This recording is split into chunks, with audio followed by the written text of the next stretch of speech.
Allez, maintenant, on va parler du sujet épineux du pricing, des tarifs. Voilà, on entend souvent un peu tout et n'importe quoi. Il y en a qui ne veulent pas en parler.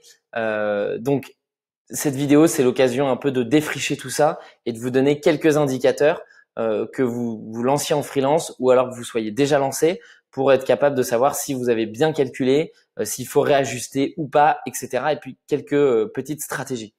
Alors, qu'est-ce que fixer ses tarifs? Fixer ses tarifs, c'est tout simplement déterminer le prix de vos prestations. On a vu juste avant comment est-ce que vous pouviez baliser vos prestations, quelle est votre stratégie de prestation. On va voir maintenant comment fixer vos tarifs, fixer vos prix, et puis on verra dans une vidéo ensuite, eh bien comment présenter votre offre, comment la créer, votre offre à partir de vos tarifs, vos prestations, comment est-ce que vous créez une offre clé en main pour votre client. Il faut bien comprendre aussi que ces tarifs, c'est plus qu'une suite de chiffres. C'est un signal que vous envoyez au client et un calcul à réussir pour bien vivre en freelance. Vous facturez trop cher, vous n'avez pas de clients. Vous facturez pas assez cher, vous avez des clients, mais vous ne pouvez pas vivre de votre activité en freelance. Dites-vous bien, s'il y a une chose à retenir, que si vous mettez vos tarifs bas parce que vous vous dites sinon j'aurai pas de clients, etc., vous allez peut-être avoir des clients, mais vous allez devoir retrouver un job salarié ou une solution parce que vous aurez des clients, mais ça ne vous suffira pas pour vivre. Alors, quelques rappels avant de s'attaquer dans le calcul de vos tarifs. Le tarif, ce n'est pas votre rémunération. Le tarif, c'est les prix que vont payer vos clients, mais derrière, vous allez avoir plein de charges. 4 types de charges qu'on peut retenir. Les impôts et les taxes. Quand vous facturez, vous allez devoir ensuite, à la fin de chaque mois ou chaque trimestre, envoyer de l'argent à l'URSSAF. Ensuite, vous allez avoir un impôt sur le revenu à prendre en compte. C'est-à-dire que vous les aurez pas en net. Vous allez d'abord devoir payer des taxes comme l'URSSAF ou la CFE, qui est la cotisation foncière des entreprises. Puis ensuite, vous allez avoir l'impôt sur le revenu. C'est quand même à prendre en compte parce que généralement, on mixe quand on est indépendant ou indépendante, on mixe assez vite combien on gagne, etc.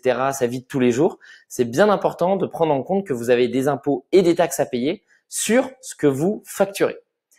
Ensuite, il y a le coût pour travailler. Qu'est-ce que j'appelle le coût pour travailler? C'est le fait, par exemple, de devoir payer un espace de coworking, de devoir payer des outils, que ça soit des outils tech comme la suite Adobe si on fait du design, etc. Google Drive si on stocke beaucoup de données, un ordinateur avec lequel on travaille, un forfait téléphonique pour appeler ses clients. Alors, hop, j'ai mon portable qui s'est lancé tout seul. Excusez-moi si vous avez entendu. Donc, grosso modo, c'est ce que je vous disais, il y a des coûts pour travailler. Et donc, vous allez vous retrouver à devoir payer certaines choses, sachant que là, j'ai donné beaucoup d'exemples pour le digital, mais certains indépendants ou indépendantes ne vont pas travailler dans le domaine du digital et vont avoir des coûts, beaucoup de coûts physiques comme des locaux, etc. à payer. Et ça, c'est à prendre en compte. 4e type de charge, c'est santé et retraite. Santé, il vous faut une mutuelle si vous êtes en freelance, si vous voulez être bien couvert. Une mutuelle, ça peut coûter très vite assez cher, on va dire entre 40 et 70, 80, même plus par mois, ça dépend de la mutuelle que vous voulez. Pour vous donner à titre d'exemple, Pierre et moi, on est tous les deux chez Alan et on paye un petit peu moins de 60 € par mois. Voilà, donc ça permet à la fois d'être bien assuré et puis on est content le jour où on a un souci, on est content d'avoir une mutuelle, mais en l'occurrence, ça coûte quand même, ça a un certain prix. Et puis les investissements pour plus tard. Pourquoi je mets investissement?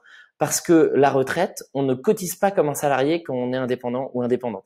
Et c'est à prendre dès le premier jour où on facture. En tout cas, c'est à essayer de prendre en compte dès le premier jour où on facture.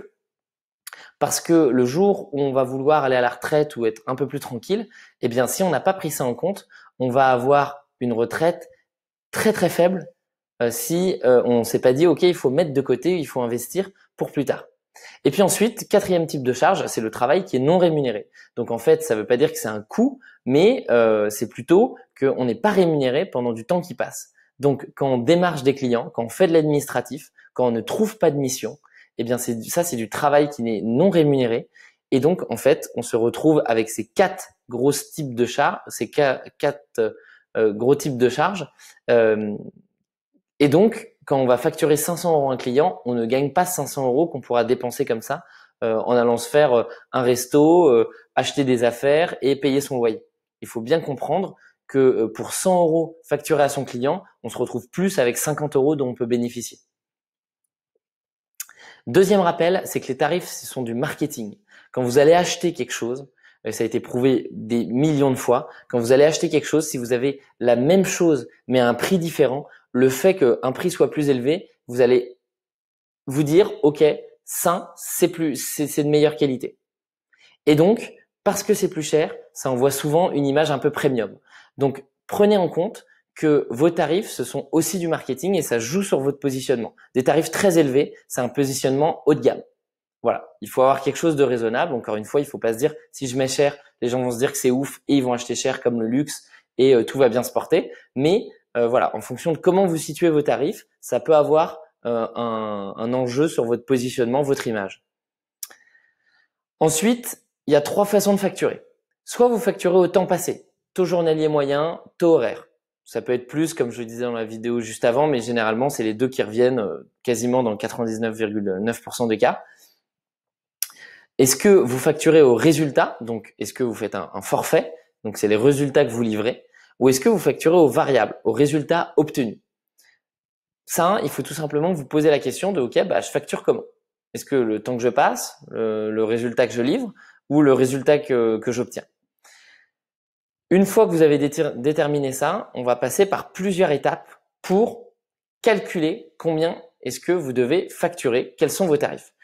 Première étape, ça va être un savant calcul d'Einstein. Vous allez voir, c'est pas trop compliqué, ça demande un peu de travail de votre part, donc il va falloir vous poser dedans. Je vous donne la formule et je vous donne un exemple. Vous mettez sur pause une fois que je vous ai présenté cette première étape et faites le calcul vous-même. Faites-le tout de suite. C'est pas un calcul qui est compliqué. Il faut juste un tout petit peu se creuser la tête pour savoir ce que vous allez rentrer dans. Vous allez voir les petits astérix en dessous. Vraiment, je vous incite à vous poser. Vous allez voir, c'est un exercice salvateur. Je vous explique pourquoi. Parce que vous allez calculer votre tarif idéal en fonction de combien vous aimeriez gagner par mois en net, combien est-ce qu'il faut que vous facturiez. Et ça vous permet de vous rendre compte, ok, est-ce que je facture assez ou pas? Ce calcul, on l'a fait par rapport au taux journalier moyen, c'est-à-dire combien est-ce qu'il faut facturer par jour en moyenne pour que vous puissiez avoir votre salaire à la fin du mois. Alors, ce calcul, eh bien, on a tout simplement mis le résultat qu'on voulait avoir, donc le taux journalier brut moyen qu'on veut avoir à gauche, et puis ensuite, on le calcule de cette façon, c'est-à-dire le salaire brut mensuel qu'il nous faut, les dépenses et prévoyance, donc là, c'est ce que je vous ai mis au-dessus, c'est salaire brut, vous avez tout en astérix, c'est le salaire net, donc combien vous voulez gagner à la fin du mois, et la majoration pour payer les taxes et les impôts. Les dépenses et prévoyances, c'est le coworking, l'ordi, le forfait, la mutuelle, le plan retraite, si vous avez un plan retraite, etc. Si vous avez une épargne, combien vous épargnez, tout ça. Et puis ensuite, vous divisez tout ça. Donc ça, c'est tout l'argent que vous devez gagner. Donc votre salaire que vous voulez, plus ce que vous devez dépenser pour pouvoir vivre, etc. Et ensuite, les jours travaillés par mois. C'est-à-dire que tout l'argent que vous devez gagner par mois, eh bien, combien de jours vous travaillez? On divise l'argent que vous devez gagner par le jour de nombre travaillé. Et là, forcément, on va avoir un taux journalier moyen que vous devez facturer. Et donc, les jours travaillés par mois, je vous explique rapidement. C'est les jours de travail. Donc, dans un mois, vous enlevez les week-ends. Vous enlevez aussi les jours de vacances. Donc, vous pouvez partir du constat que comme n'importe quel salarié, vous avez 5 semaines de vacances. Vous divisez 5 semaines de vacances par 12 et vous enlevez du coup ce nombre de jours dans le calcul. Ça vous permet de prendre en compte vos vacances dans votre facturation pour plus tard, parce que je vous rappelle que quand vous serez en vacances, comparé à un salarié, vous n'avez pas de congé payé. Et puis ensuite, vous mettez le nombre de jours pour développer votre activité, combien de jours il va vous falloir en démarchage pour créer votre site web, pour alimenter votre compte LinkedIn, pour envoyer des emails, etc., etc. Et le jour sans mission ou de transition. Vous allez vite vous rendre compte, si c'est pas encore le cas, que bien souvent, entre les missions, vous avez 2-3 jours de latence. Parce que un client n'est pas prêt, une mission s'est terminée plus vite que prévu, enfin bref. Donc vous allez avoir des jours de transition ou des jours sans mission. Et donc, ces jours-là, personne ne vous paye. Ces jours-là, entre guillemets, sont un peu perdus. Donc il faut les prendre en compte parce que c'est des jours qui ne seront pas travaillés. Voilà pour l'explication du calcul. Et si je vous mets le calcul de Manon. Alors là, il y a exemple de Sarah, je vais le changer tout de suite. Désolé pour cette petite coquille. On prend l'exemple de Manon. Et donc, pour calculer son tarif journalier brut, eh ben, on s'est dit, OK, elle, ce qu'elle veut comme salaire net, c'est 2700 euros. On majore ça pour avoir le salaire brut. On fait fois 1,5. Et encore, c'est pas une majoration qui est trop grosse. Hein, donc, je vous rappelle, c'est pour toutes les taxes, l'URSSAF, etc. Donc, on arrive à un salaire brut de 4050 euros. Et ensuite, combien ça lui coûte son travail, santé, retraite? 650 euros. Encore une fois, on a pris quelque chose de moyen. Si vous êtes à Paris, votre espace de coworking très vite peut faire exploser le budget et vous allez être au-dessus. Mais voilà, si on se dit maintenant elle a besoin d'un peu de matériel, d'un forfait de téléphone, d'un espace de coworking, d'amortir son ordinateur, sa mutuelle, un plan épargne retraite, etc. On arrive à 650 euros. Ce qui fait qu'en tout, il faut qu'elle gagne 4700 euros bruts par mois pour vivre et avoir le salaire net qu'elle veut de 2700 euros. Et en nombre de jours travaillés, on a mis 14. Alors ça paraît rien tout de suite comme ça. Et moi, le premier, au début, j'étais persuadé que dans un mois, il y avait 30 ou 31 jours et donc c'était 30 ou 31 jours. Sauf qu'en fait, on enlève les week-ends. Donc on se retrouve avec un mois avec 21 jours de travail hors week-end, ce qui est normal parce que si on travaille le week-end et qu'on ne prend pas en compte, on va exploser en tant que freelance au bout d'un moment. Ensuite, on a décidé d'enlever 3 et 4 jours. 3 jours, c'est pour les vacances et 4 jours, c'est pour le nombre de jours non travaillés ou de transition pendant un mois quand on est en freelance. Et donc, on se retrouve avec 14 jours travaillés, ce qui n'est très honnêtement pas déconnant. Et donc, on divise 4700 par 14 et on retrouve avec 336 euros par jour à facturer.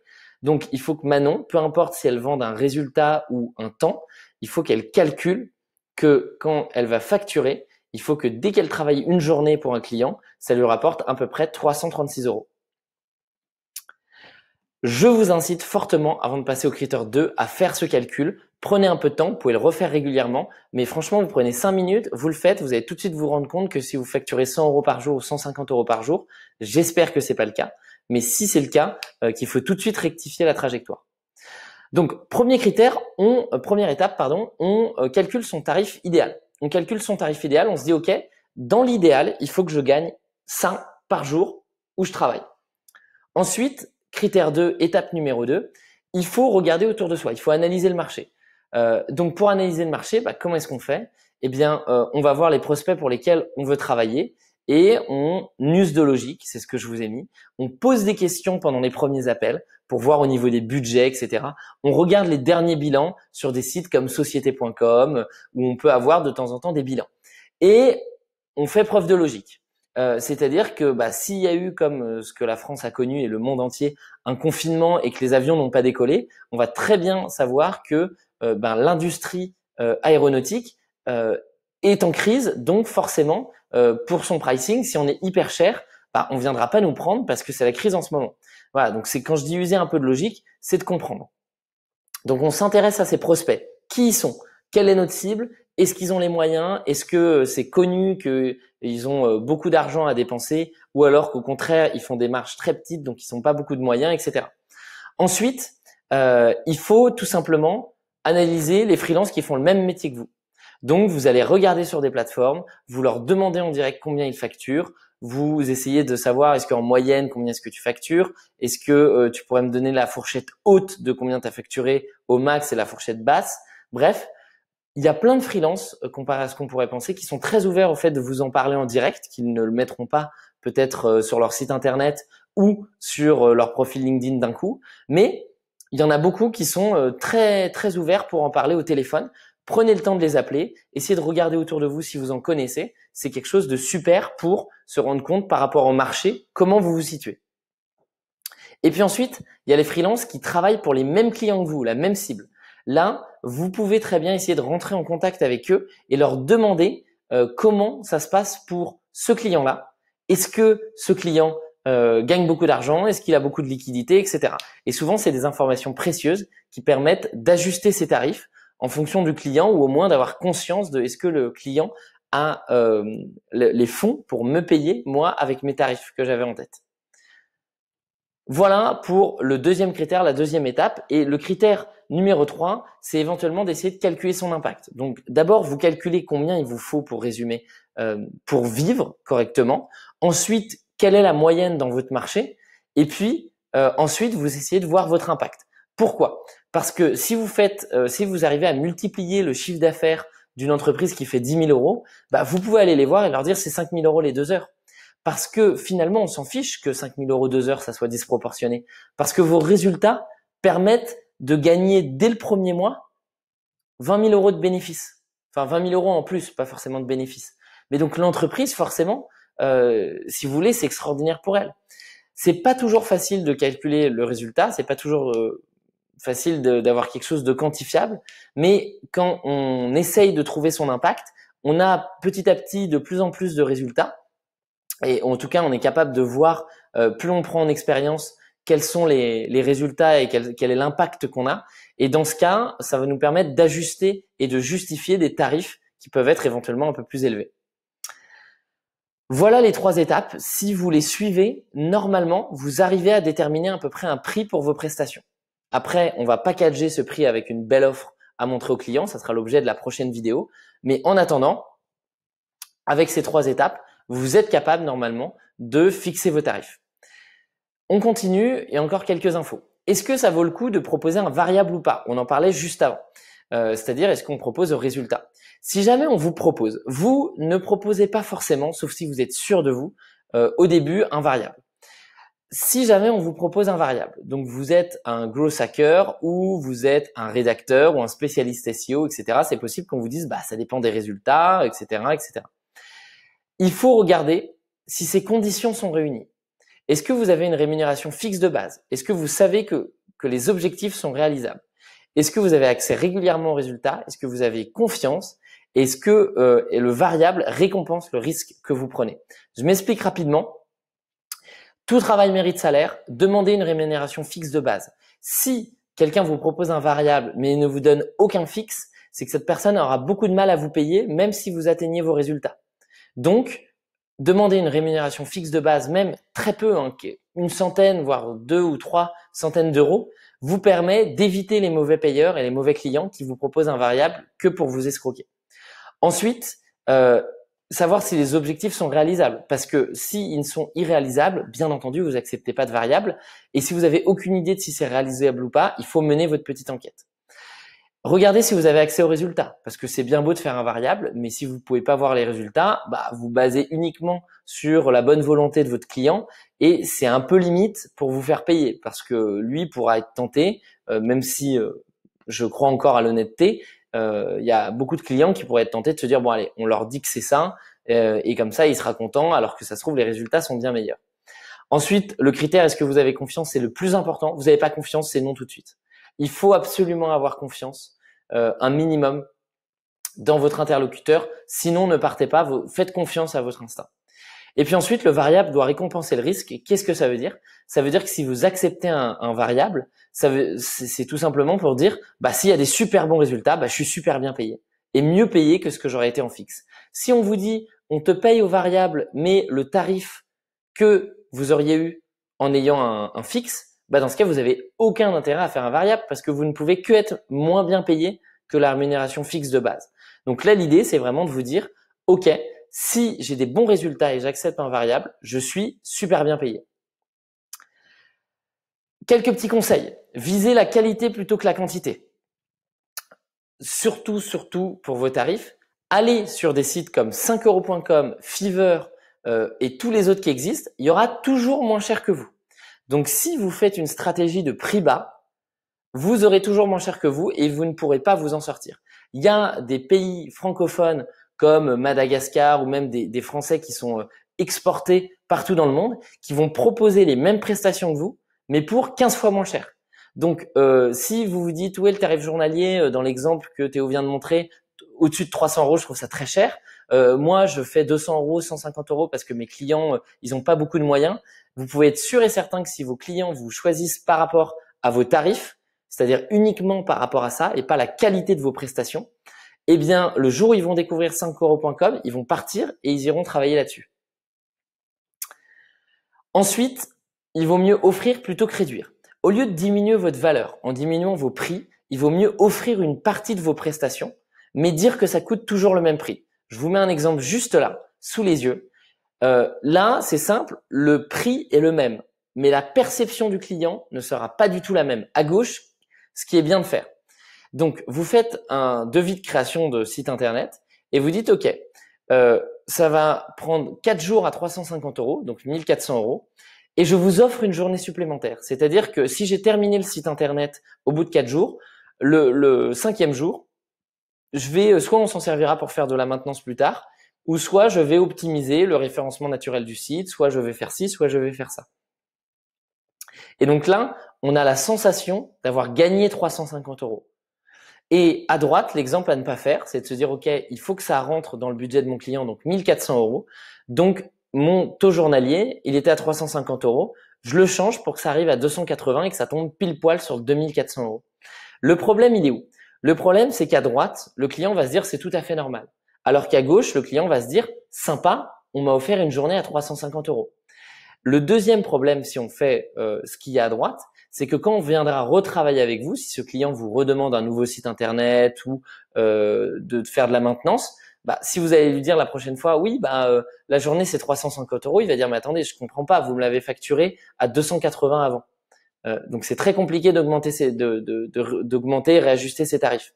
Alors que si vous avez fait comme à gauche, eh bien vous aviez offert une journée, donc c'était tombé sur 1400 € en tout, mais finalement, si on vient vous redemander, dans l'esprit du client et auprès des personnes dont il va parler, à qui il va parler de vous, pardon, eh bien là, il va dire c'est 350 € la journée. Voilà, donc le prix est le même. Donc si c'est une histoire de prix, vous savez que vous allez récupérer votre client parce que vous avez baissé le prix pour que ça rentre dans son budget, sauf que la perception n'est pas la même. Et donc pour la suite, ça n'aura rien à voir. Quelques exemples de tarifs. Et vous pouvez aller encore plus loin en allant voir Malte, qui est la plateforme de référence où vous pouvez aller en tant que freelance vous référencer. C'est un sujet qui peut être un peu à controverse, le fait de se référencer ou pas sur Malte. Ça peut être pas mal. Ne misez pas là-dessus pour vivre en freelance. Encore une fois, c'est une plateforme. Si vous êtes dépendant d'une plateforme, vous êtes plus indépendant finalement. Et donc là, Malte, c'est quand même intéressant parce qu'il y a des milliers de freelance, voire des dizaines de milliers de freelance. Et donc, ils sont capables de faire à peu près des moyennes, des taux journaliers moyens de qui facture quoi. Et donc là, je vous ai mis quelques exemples. Donc, quand vous êtes consultant en communication, en stratégie, eh bien, c'est à peu près autour de 718 € la journée. Quand vous êtes graphiste, photographe, 384 € la journée. Rédacteur, community manager, 431 €. Développeur, 510 €. Voilà. Donc, ce qu'on remarque, c'est aussi un peu ce dont on avait parlé, dans le sens où être consultant, faire du conseil va rapporter plus que être dans l'exécution pure. Après, on voit bien aussi que les développeurs, généralement, encore, c'est un taux journalier moyen qui est pas très élevé, sont mieux payés que la plupart des autres freelances, parce que c'est une compétence qui est extrêmement recherchée, en tout cas en ce moment. Ne vous basez pas que par rapport à ça, mais au moins vous avez un ordre d'idée du prix, sachant que si votre spécialisation n'est pas ici, vous allez ici, vous cliquez sur ce lien, je vous le mets dans la description et dans les slides aussi que vous pourrez télécharger, vous pourrez cliquer dessus et vous arrivez sur le baromètre de Malte des tarifs et vous serez capable à peu près de vous situer. C'est pas de la science exacte Malte parce que ça ne référence pas tous les freelances, qu'il y a beaucoup de très bons freelances qui ne sont pas référencés sur Malte, mais cliquez et allez voir dessus. Je suis assez content aussi que ces tarifs-là pour une plateforme soient pas trop bas. Ça montre au moins que ceux qui ont des missions à travers cette plateforme généralement arrivent à facturer un prix qui est plutôt correct. Et puis aussi, ça vous permet de vous rendre compte que si vous facturez en dessous de 300 €, c'est vraiment, vraiment, vraiment très peu. Il faut avoir un objectif de facturer 300, 400, très vite autour de 400, voire un peu plus à la journée pour pouvoir bien vivre en freelance. Alors, par où est-ce que vous pouvez commencer une fois qu'on s'est dit tout ça sur le pricing? Première chose, vous vous posez là, vous mettez stop sur la vidéo et vous vous dites, votre chiffre d'affaires, ce n'est pas votre salaire. On fait tous l'erreur, on fait tous trop l'erreur et l'erreur inconsciente. Donc, il faut se le rappeler tous les jours que son chiffre d'affaires, ce n'est pas son salaire. Vous pouvez, si vous voulez le faire à la louche, vous dire facturer 100 €, je récupère 50 €. Donc, si vous voulez gagner 3 000 € par mois, il faut facturer 6 000 € brut. Voilà. Ensuite, vous calculez votre tarif idéal avec le calcul que je vous ai montré. Vous analysez votre environnement. Donc, vous allez regarder les freelances qui font le même métier, vous allez vous renseigner auprès de vos clients, de vos cibles, de votre secteur. Vous allez voir les autres personnes qui travaillent avec la même cible. Vous essayez de calculer la valeur que vous pouvez apporter, quel est l'impact de vos prestations chez le client. Et puis ensuite, une fois que vous avez tout ça, vous avez un tarif. Et ce tarif-là, eh bien, vous allez le tester. Donc, vous allez tester ce tarif auprès de vos clients et en fonction des réactions, du succès ou pas, vous pourrez réajuster ces tarifs-là et les faire évoluer. Voilà, c'est tout pour le tarif. C'est quelque chose qui est vivant. Donc, forcément, vos prix, normalement, doivent augmenter au fur et à mesure du temps. Là, le gros enjeu, c'est de ne pas facturer, comment dire, un minimum dès le début. C'est-à-dire qu'il y en a qui facturent vraiment trop peu et ça, c'est un gros piège pour tenir la distance et le cap en freelance. Dites-vous bien aussi que quelqu'un qui ne vous prend que parce que vous avez des tarifs bas ne sera pas un client fidèle, ne sera pas un client sympa, même d'expérience. C'est avec ceux qui veulent payer très peu cher que tous les problèmes arrivent. Donc, essayez d'avoir un tarif qui se rapproche un minimum de votre tarif idéal. Et puis ensuite, mettez les bouchées doubles pour faire en sorte de faire des prestations de haute qualité, qu'on vienne vous chercher pour ça, même si ça coûte plus cher que vos concurrents.